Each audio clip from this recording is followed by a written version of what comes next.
Hello, everybody, and good evening. Welcome back to Let's Stream Dark Souls. Prepare to die. So, we have a few places we need to go, but first things first, what I did off-screen. I went ahead and sold basically everything that could be sold, or that I cared to sell, and also repaired all my gear. So now, we have all of these souls to pop, and leveling up to do before moving on. So I'm going to make a side trip to a nearby locale before heading to where I actually want to go, because I need to go pick up a particular item. I could have done this as early as Sen's Fortress, potentially even earlier, but for a smooth time, Sen's Fortress would have been the earliest I could have done this. But I want to go ahead and do this now because the effect of the item in question will be most useful where we're going. So we'll go ahead and pop the Soul of Ornstein. I'm not going to use it for a weapon. As far as the Soul of Gwyndolin is concerned, as the Guinevere illusion mentioned, King Secret is an ally of the gods.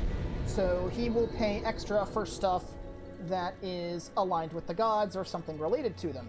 Gwyndolyn's soul happens to be one of those, so he'll pay you more souls for that soul than you would get from popping it. So, let's see. Let's level up here. I want Endurance. 32, and we can put points into Vitality. Very nice. Alright. Okay, so let's rearrange some stuff here. Where's my humanity? Humanity. I want Transient Curses equipped. Let's see, then I need the Binox and the Homey Bone. Alright. I'll worry about the ring later. For now, let's head on down and pay New Londo a visit. Now, New Londo, as Frampt mentioned, the Four Kings are down there, and they do have a Lord Soul Shard, but that's not why we're going there. There's a very specific item I want to pick up that's roughly, probably about 30-40% of the way through the area. And while this is going down, I'm going to check. Okay, good. I did remember to turn on my microphone. I'm always paranoid about that. So sorry. But, yeah.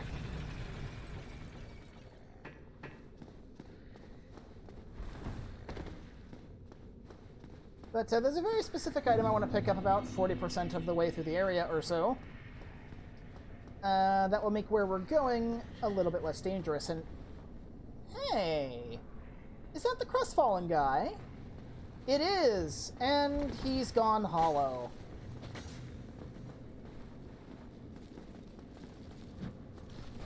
Nope.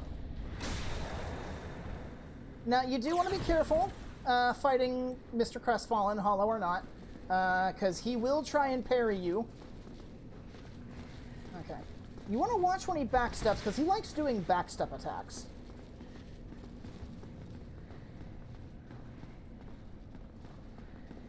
I'm waiting for him to attack, because if he has his shield up, he's going to try parrying you. There we go. Even as a hollow, he still knows how to parry. And his equipment's powerful. That's like +7, +8 equipment. Right there. And what triggered that was the appearance of King Secret everybody that you meet in the game, for the most part, has a quest associated with them. And when that quest concludes, they go off about their business and end up hollowing, so that way you can kill them without incurring a sin penalty. The trigger for Mr. Crestfallen there is talking to him too much after Frampt shows up. Your warning for that is him complaining about Frampt. I believe if you talk to him and he says, maybe it's time I do something about it, you have triggered him to come to New Londo and hollow out down here. So, New Londo Ruins. Main gimmick of this area is the ghosts. If you do not have a transient curse, are actually cursed, or have very specific weapons equipped, you cannot harm the enemies here. There are a grand total of, I think, 2 or 3 weapons that can innately harm a ghost.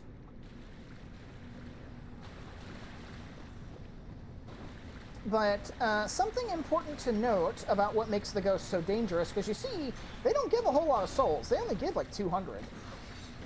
But what makes ghosts so dangerous is not only can you not hit them, they can hit you, and if you are not cursed, their hits ignore your armor.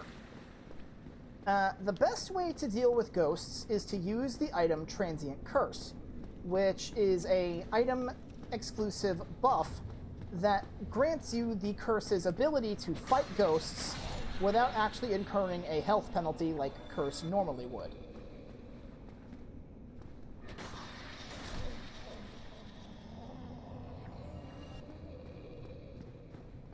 Now, something to note about ghosts is they don't have a lot of HP. As you can see, we can kill them fairly easily. But being incorporeal, they do like going through the various bits of level geometry. They can hit you through level geometry. And don't be fooled by those animations. They are not wielding scythes. They are holding knives, and they can just extend their arms really far out.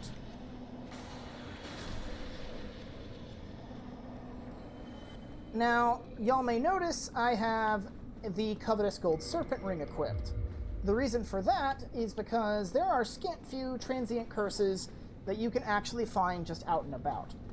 There's 2 right at the start. There's another 2, I think, on a body around here. And then you can also buy them from the merchant in the aqueduct. But the best way to go through here, in my experience, is to have 10 Liquid Humanity, equip the Gold Serpent Ring, and just fight your way through.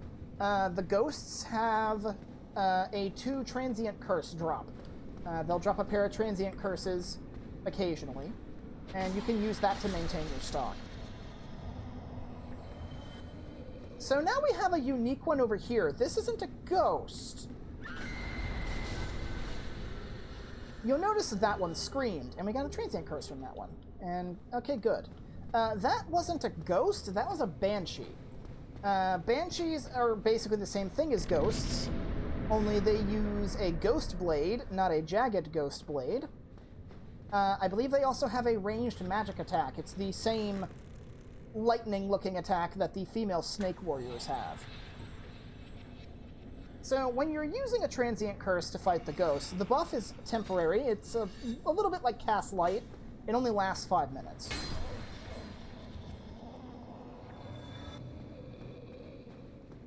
So you want to make good use of your time while you're down here. Now, a lot of the ghosts, once you're outside in like the main area here, along walkways, a lot of ghosts are used as traps, usually to try and attack you through floors or ceilings. All of these ghosts that I'm shooting are such ghosts. They are traps.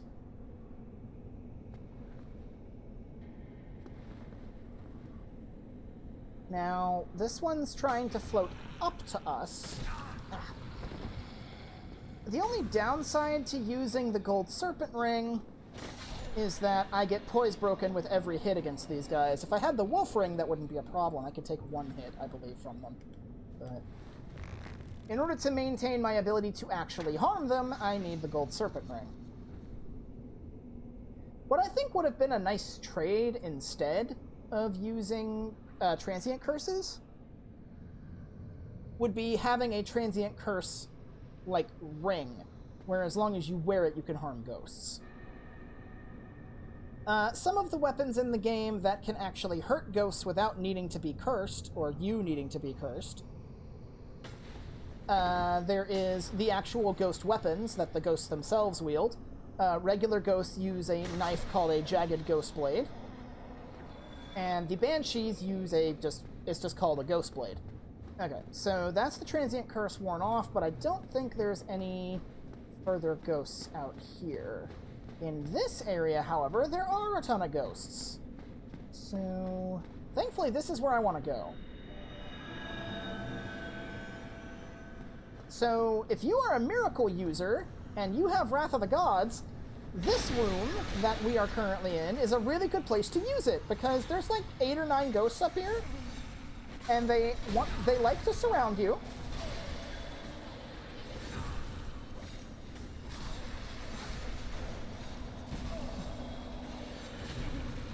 As you can see, I need to get out of here so I can heal. Ooh. Yeah, you can see the ghosts really like surrounding you here. And if you have Wrath of the Gods, you can just walk... Let me move! Ooh. You can just walk into the middle of the room, cast Wrath of the Gods, and just kill all of them. Okay. Not the best showing of this room, but that's kind of what happens when you walk in here. Ouch.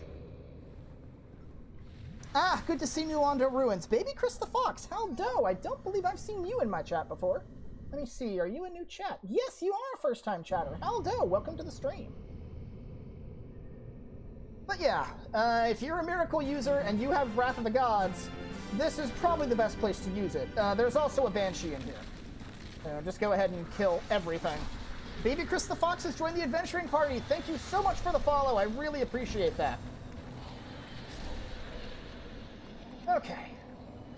That's not all the ghosts in here. Aw, thank you. Thank you very, very much. I really do appreciate that. That's just kind of like the big room, though. There's a ton of ghosts just hiding in the walls around here.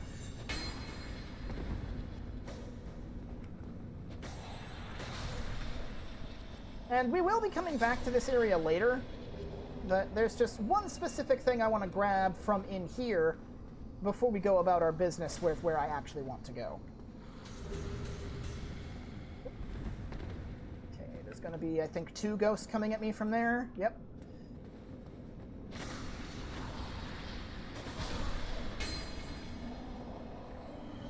That's the one bad thing about ghosts. They like having their items float where you can't reach them. But more than likely, those are just transient curses, so I'm not going to lose too much by just leaving those there. And what I'm looking for is right down here, outside here on this walkway. First, I want to kill this ghost. And I want to grab this, the Curse Bite Ring.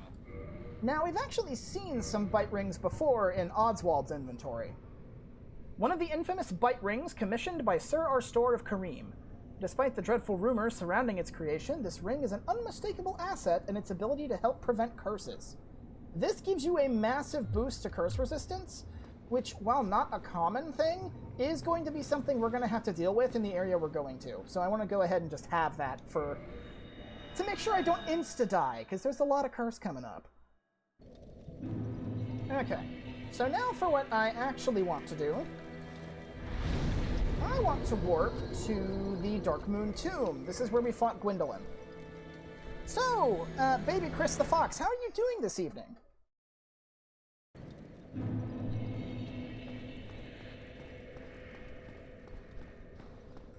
Now, I believe at this point, if I was playing Remastered, I would be safe from Dark Moon Blade attacks, because Gwendolyn is dead. I believe the invasion rules for, like, keeping the area boss alive flag Gwendolyn as the boss for that purpose. And where we're going is actually back in here, where we found Tarkus's gear. I mentioned last time we'd be coming back here for a very specific purpose, and that's what we're doing today. What we're going to be doing in here is not going to hopefully take too long. It's a night. Things are going well. Hope you're having a good night. I mean, I didn't get as much sleep over the weekend as I would have liked. I had to work a Saturday shift because my superiors won't get their heads out of their backsides, but what can you do? That's corporate, right?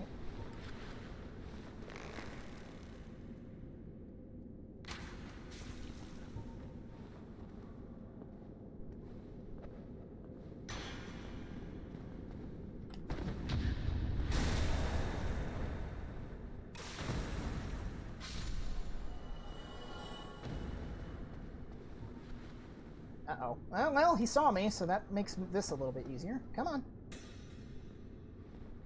No. Yeah, these guys can be surprisingly deft with those throwing knives.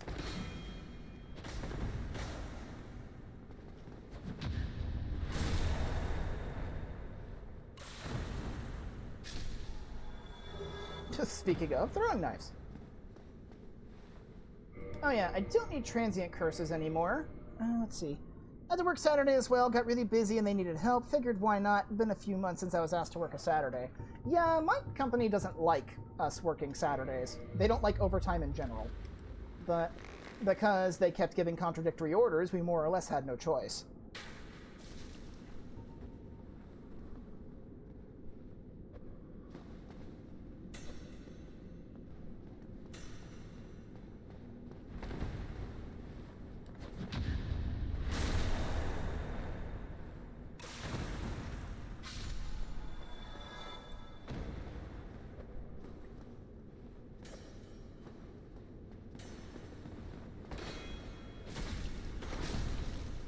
Ooh, nice catch. You don't roll catch too often against NPCs, but it's really nice when it happens. How about no? Aw, you've got a friend.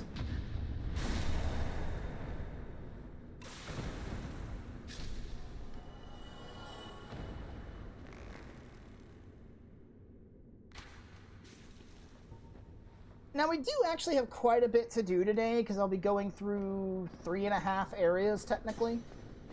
Because I've gone through half of New Londo, we have to go through the entire area that's back here, and then the 2 areas where I actually want to go. The way I play Dark Souls once we get past the halfway point with Ornstein and Smo is, I believe I mentioned this last week when we went through the Tomb of the Giants, is 3 of the 4 areas that have a boss that has a Lord Soul have an optional area relatively close by that may or may not have some connection to the area itself. Tomb of the Giants being the only exception, because that's more or less just a dead end along a branching path. But here, we have the optional area for where we're going next. Now, trying to remember when I did that. I think I did it before really tackling Sen's Fortress after I got the Gold Serpent Ring. We went through to the Undead Asylum and actually completely cleared it out, where we found this peculiar doll. There was once an abomination who had no place in this world. She clutched this doll tightly and eventually was drawn into a cold and lonely painted world. If you do not have the doll, you cannot examine this painting.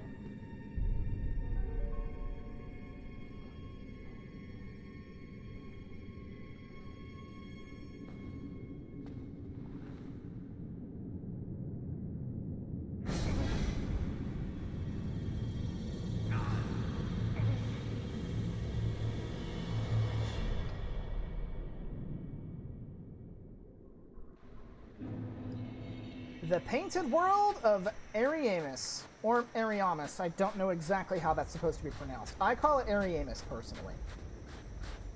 Now, something important to note while you're in here, this is a one-way thing. The only way out besides forward is a homeward bone, but there's a bonfire right here. If you don't think you can tackle this area yet and want to homeward bone out, do not rest at this bonfire. I, however, am fully confident in my abilities to survive in here, so I have no problem resting here. Something else to note, if you are playing Remastered or any other version that has online enabled, do yourself a favor and play offline, because the Painted World is a PvP hotspot. Let's see, as far as rings go, I think the Wolf Ring should be okay here. There's a lot of fire damage here, so I want to equip the Black Knight Shield, and I want Quelaag's Fury Sword for this area. Also, if you have them, I heavily suggest equipping Blooming Purple Moss Clumps. Fluffy Dragon Lady, indeed. So, a big thing with this area, this is actually a little fun factoid, is this was actually the first level ever created for the game. This was like the alpha testing ground, where they experimented with map design, enemy placement, and that kind of stuff. And, you know, for a testing ground, normally that kind of stuff doesn't make it into the final game, but the dev team repurposed it and made it a little hidden optional area where you can find all sorts of hidden goodies. So, you may notice that corpse dangling up there. Technically, basically what you're supposed to do is you're supposed to walk up and around to cut that rope. Since we have a bow, we can shoot this guy in the foot, and that should knock it off. There we go. Now, the reason I'm using Quelaag's Fury Sword is more than just for mechanical elemental weaknesses. There's actually a very unique mechanic going on here with some of the enemies that live in this area. You will see one very shortly. A lot of enemies are weak to fire here in general. Ow! Oh, I got hit in the head. Ouch. Okay, we'll deal with that guy in a minute.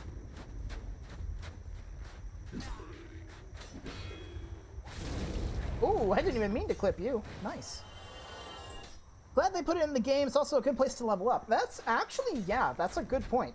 This is probably the best place to farm souls in the game, especially if you have a high-level pyromancy flame. As for where that is, we'll cover that when I actually get there, but that is something good to point out. So far we haven't really seen anything of interest. We've seen hollows. But now we actually have some unique denizens there off in the distance. Now, normally they're supposed to show up when you walk around here, but sometimes they don't. I don't know what's, like, maybe picking up the item triggers it, but let's see. Let's see if they're actually going to show up. You see a bunch of, yeah, there they are. I believe these are called crow demons. I call them harpies because that's exactly what they are. Be very careful if you see them jump in the air like that. What they are trying to do is a special grab animation where they jump on your shoulders and repeatedly peck you in the eyes. It is not a fun time. So, I haven't made it this far in Remastered yet, so I don't know what this item is, but I know in this version, it's the dried finger. In Remastered, you can get that from the Undead Merchant in the Berg, so I don't know what they replaced that with.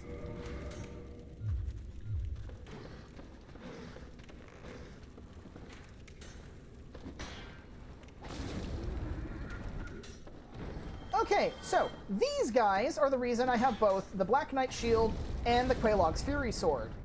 It's basically a hollow with what looks like a heart on its head. They're called the Engorged. Something important to note is you'll notice I'm not backstabbing them or riposting them or doing anything like that. I'm killing them with regular physical attacks. When I encounter one alone, I'll backstab it to show you why you shouldn't be doing that. And, big thing, again, is they're one of the main reasons why I'm using Quelaag's Fury Sword. Okay. So you can hear all that kind of huffing and puffing going on down there. We want the spider shield for this area, because this area has white rats. Ow! And that's not poison. That is toxic. The rats here inflict toxic. They're not the only enemies that can do that, too. That's why we've got the blooming clumps. Black Knight shield back on. Actually, coming up here would not be a bad place to show off the Hawk Ring, because there's a sniper not too far from here. Let's see. You can just kind of barely see him off in the distance. If I get right here, I should be able to pop him in the head. Yeah, there we go. No sniping for you. Let's see. Wolf. There we go.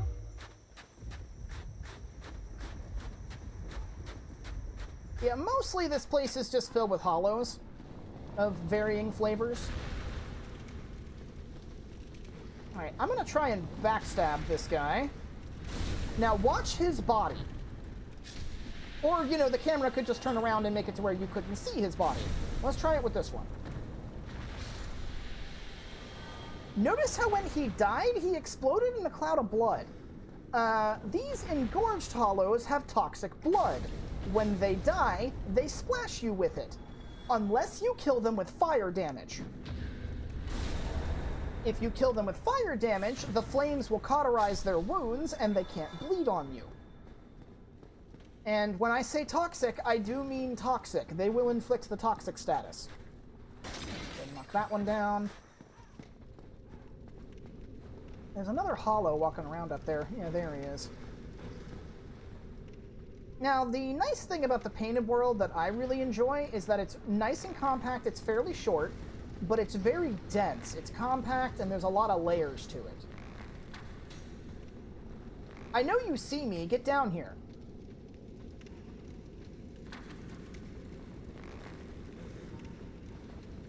Seriously? Come on.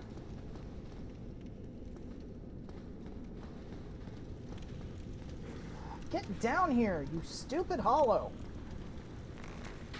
Normally he just drops right off and tries to ambush you. I don't know what's going on with this.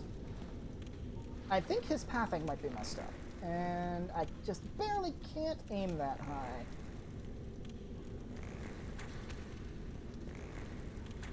The engorged are really easy to headshot, though. That giant heart counts as their head, so...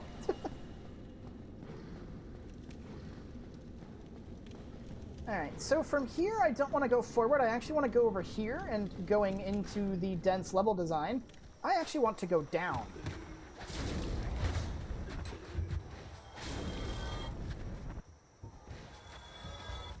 I believe there are rats down there, though.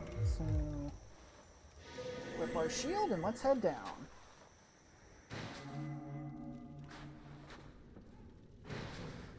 Oh yeah, there's rats down here.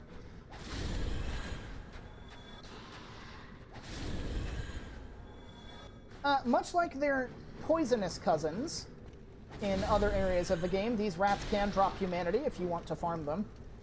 Personally, for farming humanity, I prefer using the skeleton babies in the Tomb of the Giants. But I also have a much better place than the skeleton babies. Because while the skeleton babies are an infinite source of solid humanity, they're also kind of out of the way. Because the nearest bonfire to them is Gravelord Nito's bonfire, but his boss arena is a one-way thing. Once you go in there, you can't go out the way you came. So the nearest actual bonfire that's of any use is the basic Tomb of the Giants bonfire, which is a very long way away from it and has a ton of dangers you have to contend with to actually get there. So it'll work, but you're definitely going to have to work for it. Get a gold coin from that corpse over there. Now, we don't want to go over that way. We want to head down, because there's even more treasure down here.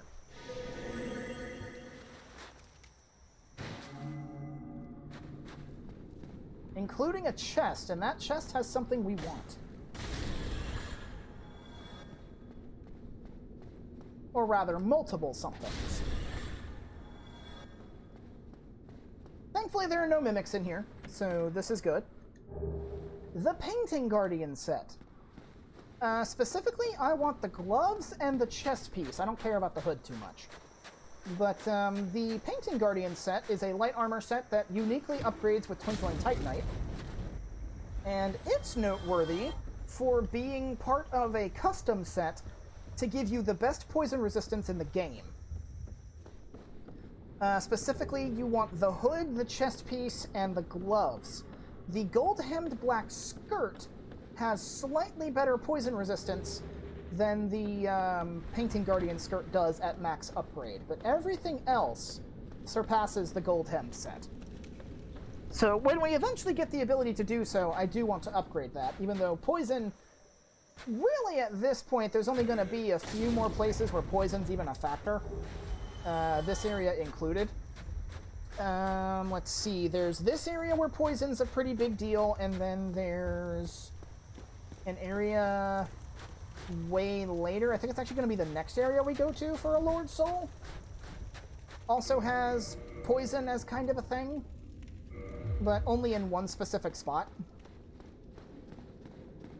Okay, so we want to be careful down here because there's a bunch of harpies, but the reason I came down here was actually so I could open some shortcuts. Normally, they didn't come down. Okay. Normally, because there's like harpies on the staircase up there, normally they jump down to try and get me, and sometimes, funnily enough, kill themselves, but not here, apparently. Okay, so through this fog gate, you may notice these weird-looking dudes. Say hello to Phalanx. This is a reference to Demon Souls. I believe the first boss of Demon Souls was named Phalanx and was more or less the same thing this guy is. Just a blob of shield and spear-wielding dudes, all formed up in a little formation. If you have a high-level Pyromancy Flame and a particularly powerful AoE Pyromancy, you can one-shot these guys for massive overkill damage and just farm them for souls. They are really good for that. How about no? They do hit kind of hard, though, so you do want to watch out. I sometimes get clipped by their little spear swing.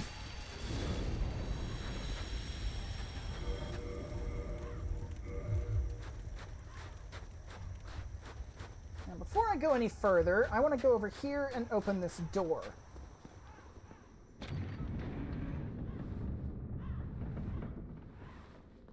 Alright. That's the doorway back to the main entrance where the bonfire is, so if we die, we can just come back here. Alright. So, let's go ahead and take care of the collectibles that are down here. There's quite a few hidden, little hidden items. Little Brave Warrior, I'll take it. That body we chopped down from the church fell down here. Humanity. And then up here, I believe, is a Ring of Sacrifice. Yeah, that'll come in handy.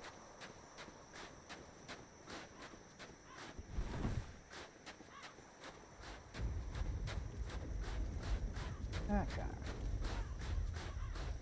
So next, I want to go over here. That's right. Or, you know, get stuck on a impaled body. Sure. That got you. No. Bad.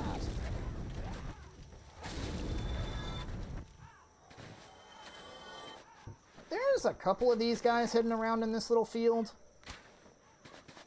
Okay, that completely missed, so maybe about here? Or more to this side. Pretty sure it's the best place to farm for souls. It is, especially if you have the covetous gold serpent ring and the special item that mimics drop. It's really dangerous if you do it that way, but it's very profitable. Especially on New Game Plus. If you can get this area in New Game Plus, you will be swimming in souls. And that guy just offed himself. Okay. Make my job easier. Now, there are a couple of more... Yeah, right here.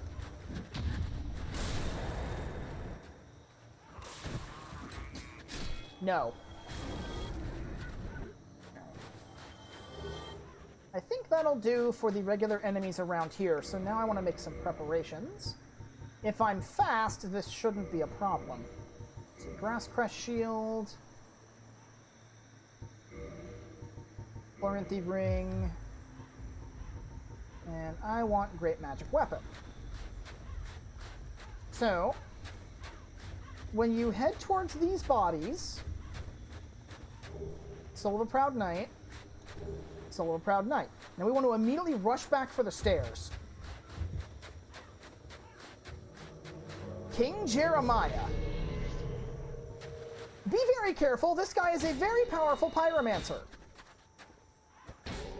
You also can't parry him because he has a whip. Whew, okay.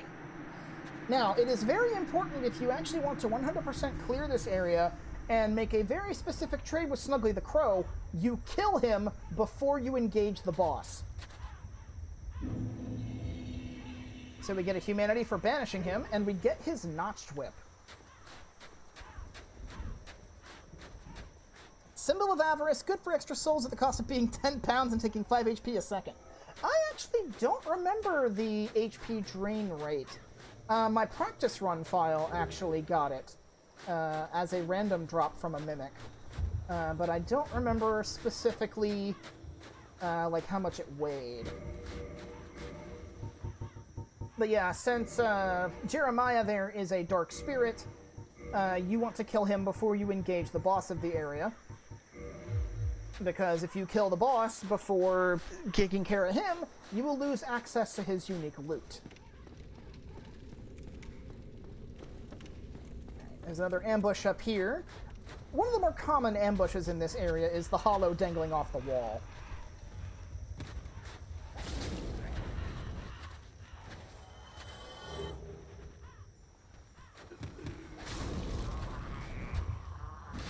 Ooh, ooh, ooh. He judged distance very poorly and nearly got blendered for his trouble. Says the non-existent narrator who somehow has the same voice as me. I don't know where I was going with that. I'm so sorry. Let's see. Actually, no, we have more business over here. Oh, this next area is going to be fun. Let's see. Silver Knight Shield. I want the Ring of Fog where I'm going next. And I want to equip my Divine Reinforce Club.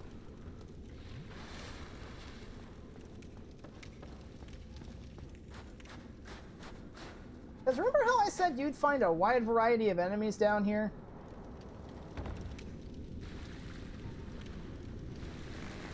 Hey, guess who?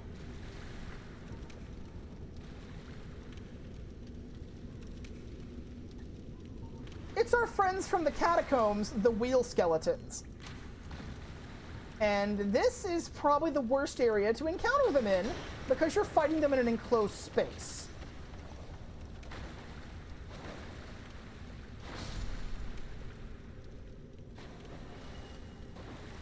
Okay. So there's like 6 or 7 of these guys back here. And having the Ring of Fog makes it so where you don't get swarmed. Hidden Body will also do the trick, but...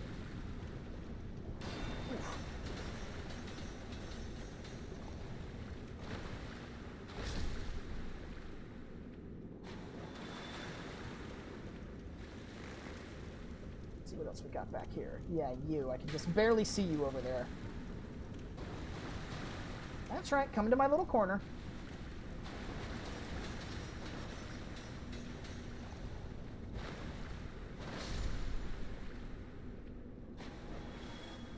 He actually dropped the bone wheel. Oh, that's funny. That's a joke weapon if there ever was one. It's terrible as a shield, but you can just spike people with it.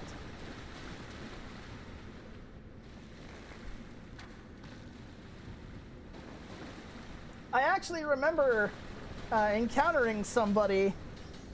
1 second. Let me actually kill this guy real quick. Maximka Marmeladka. I hope I pronounced that right. I believe you are a new face. Yes, you are. You're a first-time chat. Welcome to the stream. Happy to have you. I actually remember a friend of mine in college did a gag build. Did you even know the final boss here is an ancient Armenian god? No. I can't say I know anything about Armenian culture. Let's see. It's not you. But I remember a friend of mine actually did a pseudo bone wheel skeleton gag build for PvP once. There's a set of armor that we haven't encountered yet. I believe it works like this in this game. I know it does in Dark Souls 3 when you find it.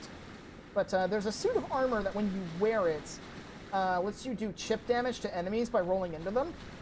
So he wore that armor and equipped the Bone Wheel shield with the Darkwood Grain Ring and just flipped into people to kill them. It was hilarious.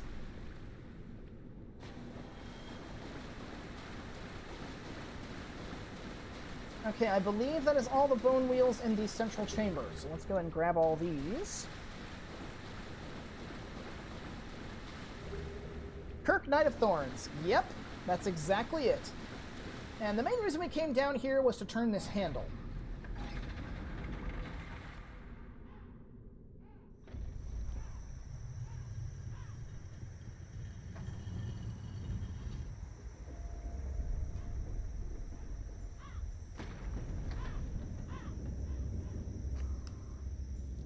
Kind of a reference to the manga Berserk.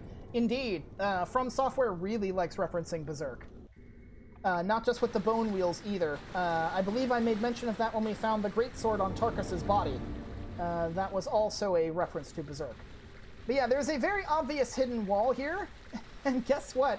There's even more bone wheel skeletons back here to make your day really fun.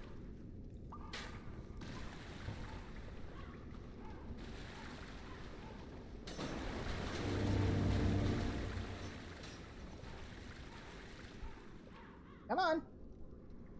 You know you want me. Come here. Right this way. There we go. Uh-oh. Okay, I need you over here, please.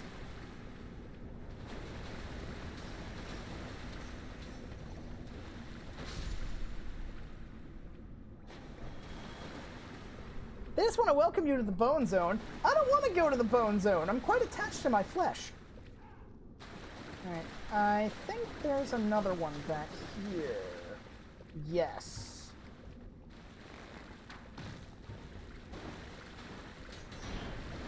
Okay, he didn't catch me. Sometimes he does. Oh. Now, the main reason we came back here, the Annex key. Key to the Annex in the painted world of Ariamus. In the wintry painted world, there is a structure resembling an old cathedral. Its annex serves as a type of storehouse. Indeed, there is a lot of loot back there that you can only get if you find that key.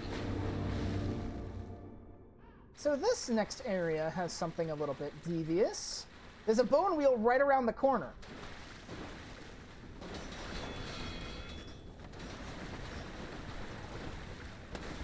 Oh, don't glance off the wall. Woo, okay. I don't know how I managed to one-shot him like that, but I'm glad for it. Here in the game, all souls are the same thing, and when they do catch you, even if blocking, say goodbye to your stamina.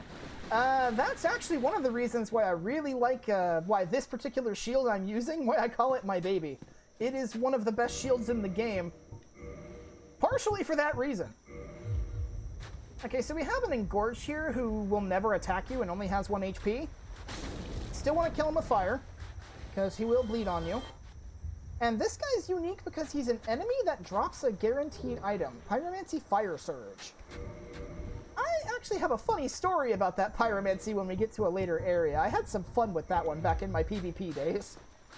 Or for what few times I actually did do PvP. I didn't PvP very often. Most of the time I did, it was trolling, and it was really, really funny. But that should be the last of the bone wheels, so we can go this way now. Black Knight stuff is great. Oh yeah, Black Knight stuff's really good. Silver Knight Shield's my favorite general use shield. The Black Knight Shield's really good against fire. And as you may have noticed, I actually do have a Black Knight Halberd in here. I picked that up last time. I just don't have the Titanite to upgrade it. So this area over here is the Annex. We need the Annex key to get in here.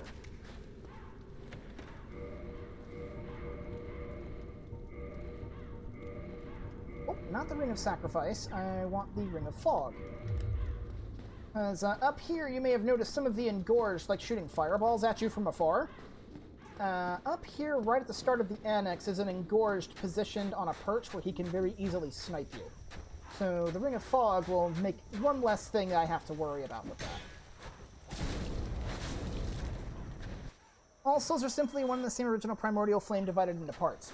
Ah, yes, you were referring to humanity specifically.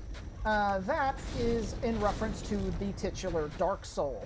That's actually going into a little bit of lore that the game doesn't explicitly mention. The game's pretty cagey about lore details. It doesn't like giving you just info dumps.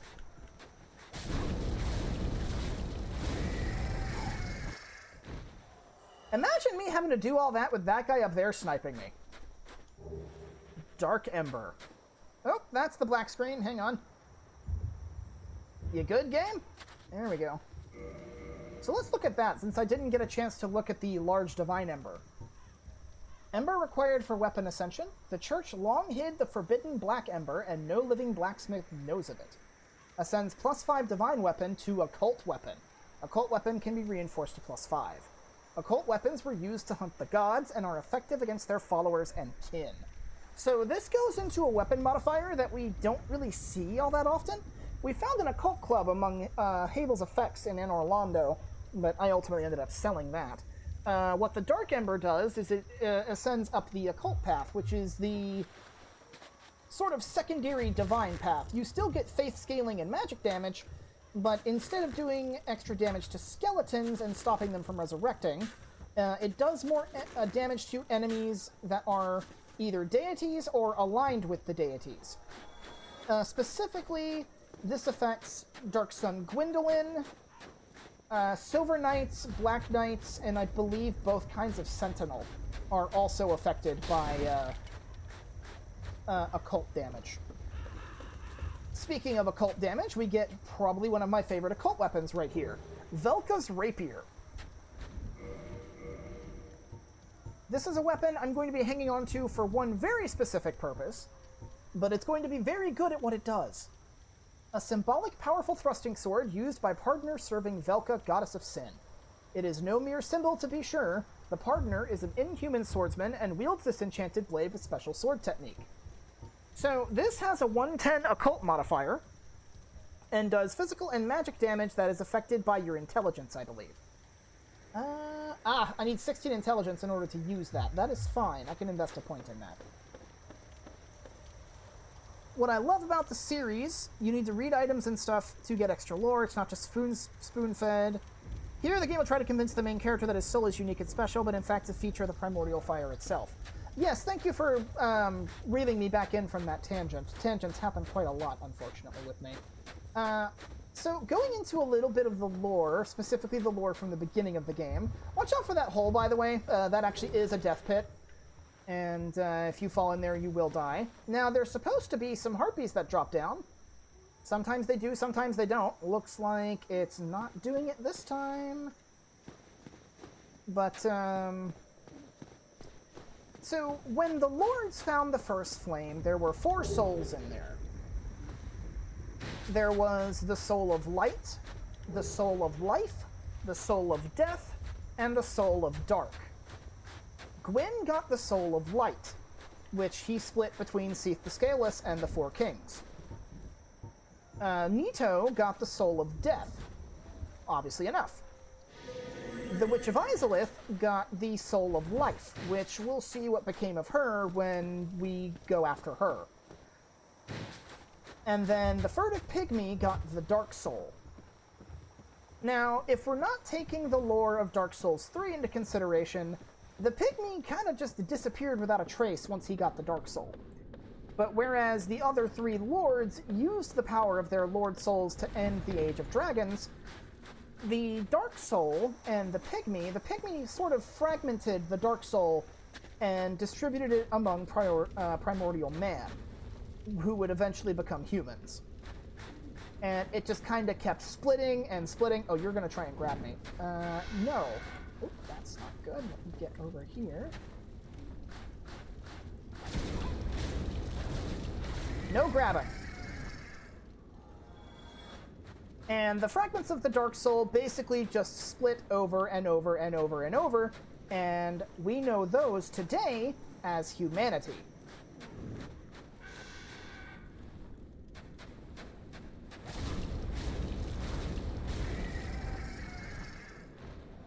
Something else to note about the Harpies here, if you are in the Blade of the Darkmoon Covenant and you are not interested in invading people, these Harpies will drop souvenirs of reprisal occasionally. So you can farm them, you're basically as good as dead. So you can farm them for souvenirs if you care to level up in the Darkmoons.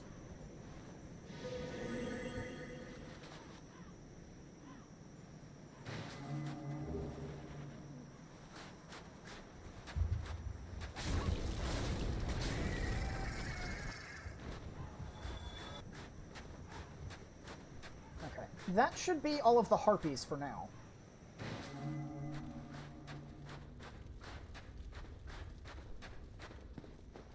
Okay.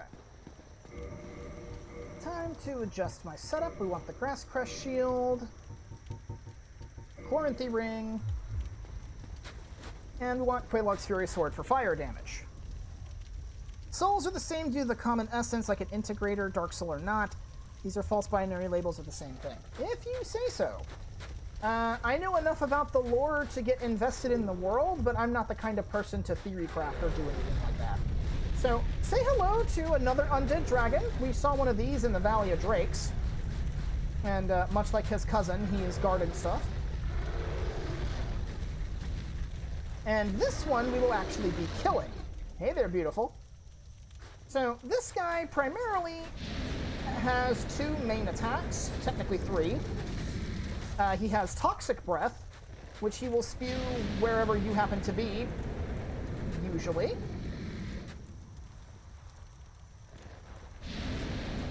He has a Bite attack if you're directly in front of him, and if you're near one of his talons, he has Claw Swipes, but that's about it.